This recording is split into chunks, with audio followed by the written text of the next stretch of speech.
Hello, this is Shoaib Siddiqui on NS Weekly English News.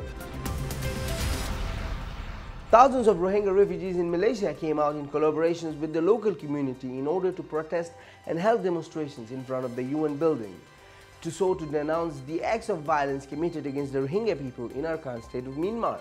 The demonstrators demanded the United Nations intervene to stop what they call the river of blood in Arakan state and to do its part as they are entrusted with the duty to the oppressed minorities in the world.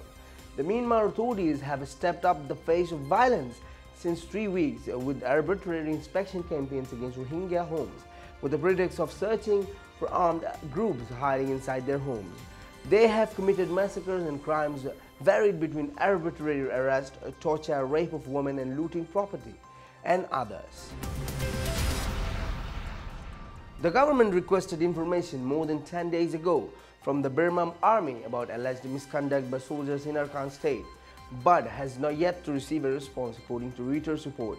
Military operations in Mongdo township near the Bangladesh border carried out jointly with border guard police and have entered their 4th week after attacks by alleged Islamist militias on border guard post in northern Arakan state on October 9. Reuters obtained a list of 13 questions sent by the government to the military requesting information about reports of killing, looting, arrest and destruction of homes.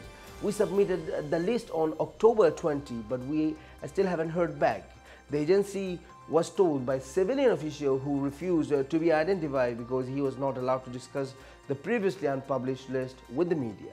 While Burma's army draft constitution puts the military firmly in control of security matters, Reuters quoted diplomats and aid workers to have said privately that they were dismayed at Aung San Suu Kyi's lack of deeper involvement in the handling of the crisis. Aung San Suu Kyi, who is well as effectively leading the government as a state councillor, is also Burma's foreign minister, has pressed ahead with busy schedule of overseas trips. When fighting erupted in Arakan state, she departed for a 4-day visit to India, left on Tuesday for a 5-day trip to Japan. Right now, there's only one person calling the shots when she's abroad and nothing gets done. An international observer familiar with the situation said to Reuters.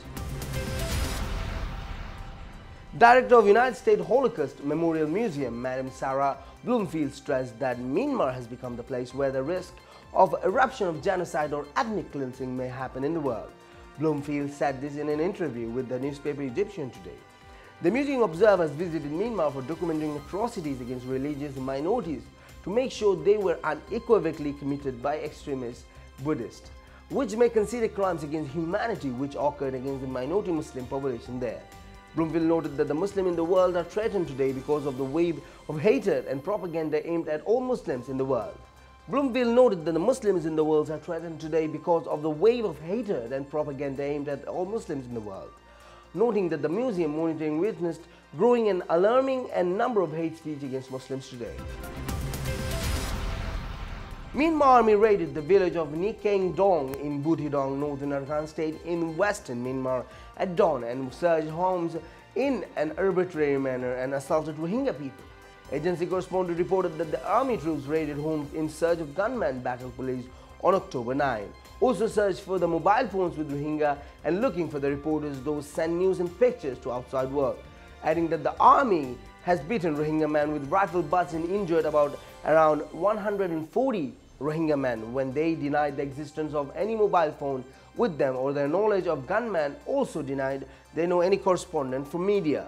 The correspondent pointed out that the army detained and took 7 Rohingya in arbitrary manner for questioning, then released them later. It is noteworthy that Myanmar is the only country in the world that criminalized the possession of mobile phones and prohibited Rohingyas in Arakan from acquiring mobile phones for use in communicating with the outside world and to provide the media with news and photos of persecution located on a daily basis, implemented the policy of imposition of media to conceal the region and isolate it from the external world.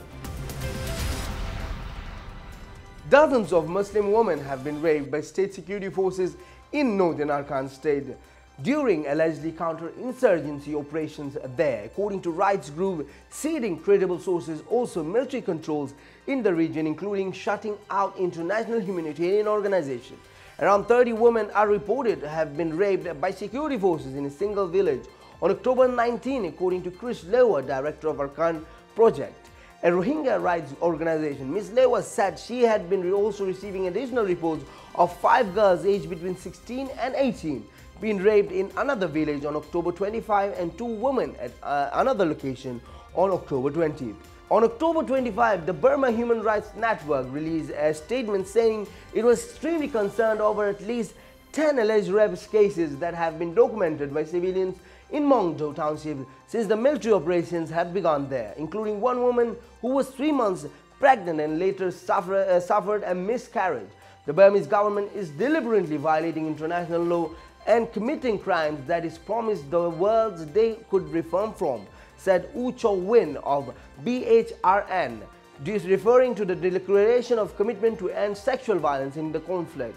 Ms. Lewa said security personnel look down on women, and Rohingya women in particular. These women are very vulnerable, especially when the men have fled the villages. More than 5 Rohingya students arrived in Sudanese capital Khartoum last week from Rohingya Muslims minority in preparation for admissions to various courses to their specializations. Sudanese universities accepted 4 students this year and granted them a scholarship from the university, while the 2 others will study with their own expense. And accepted students were Mr. Isham Hafiz Muhammad Sayyid, majoring in English language literature, Omdurman Islamic University; Hamid Shabbir Ahmad Molvi, majoring in computer science from Sudan University; and Saad Habib, majoring in computer engineering from Kordofan University. The 2 students, those went to study on their own expenses, are Muzhir Nazum ul Haq Kabir and his brother Ahmad Zuhur al Haq Kabir, studying medicine from the Islamic University of Omdurman. A delegation of senior diplomats from the United States, China, Britain and the European Union has visited Myanmar's troubled northern Arakan state, which have been cut off to aid workers and observers for more than 3 weeks. Also, there are reports of Rohingya populations have been facing indiscriminate killings, looting, burning of villages and raping women in the hands of Myanmar army, sources said. The delegation consists of diplomats and top United Nations representative in Myanmar. They set off for Mongdo on Wednesday morning. Later, they'll be visiting Rohingya villages and have talks with Rohingya population. A local Rohingya said a lot of delegation came to Arakan earlier too, with no significant result, as Myanmar authorities visited the areas before the delegation and threatens the Rohingya population about not revealing their situation or meeting the delegation, because if they do so, they will suffer even more. It has always been like this, something they bring local Hindus to lie and tell the delegation they're Rohingyas and say everything is fine, when nothing is fine here and we won't survive here like this. Arakan News Agency correspondent reported the Myanmar army also threatened Rohingya villages Nasichu, Ping Pak and Osheke not to meet with the delegation team since yesterday evening. Over 2 days, the officials will visit Mongdo by helicopter from state capital Sitwe. However, officials expressed skepticism and that the high-level diplomatic mission will address the concern raised by the international community. And now to our international segment. Whenever members of Islamic State's Mosul Vice Squad find a woman without gloves, they pull out a pair of pilers. When follows is just one of the wide range of punishment that the group, known in Arabic by its enemies Daesh, meets out the northern Iraqi stronghold. Daesh could squeeze the pilers on the skin of the woman's hand, as said Firdoz, a 15-year-old girl who fled from the city in the last week. Firdoz managed to escape such treatment herself, but she told Reuters that the Islamic State has more ways of enforcing one of the many rules of its moral code, that women must not show their hands in public. The other penalty was we could be whipped for not wearing gloves, Firdoz said in Al-Khazir, a town taken by Kurdish forces as part of Iraqi offense to the region Mosul. She, like others who have fled Islamic State grasps, declined to give her last name for fear to reprisal against her relatives still in Mosul, about 27 kilometers away. German Chancellor Angela Merkel on Wednesday accused Syrian government troops of committing crimes against humanity that could not be overlooked. Human rights groups and Western countries have previously accused Syria's army, backed by Russian Air Force, of targeting hospitals, bakeries and other civilian areas when bombarding rebel areas including eastern Aleppo.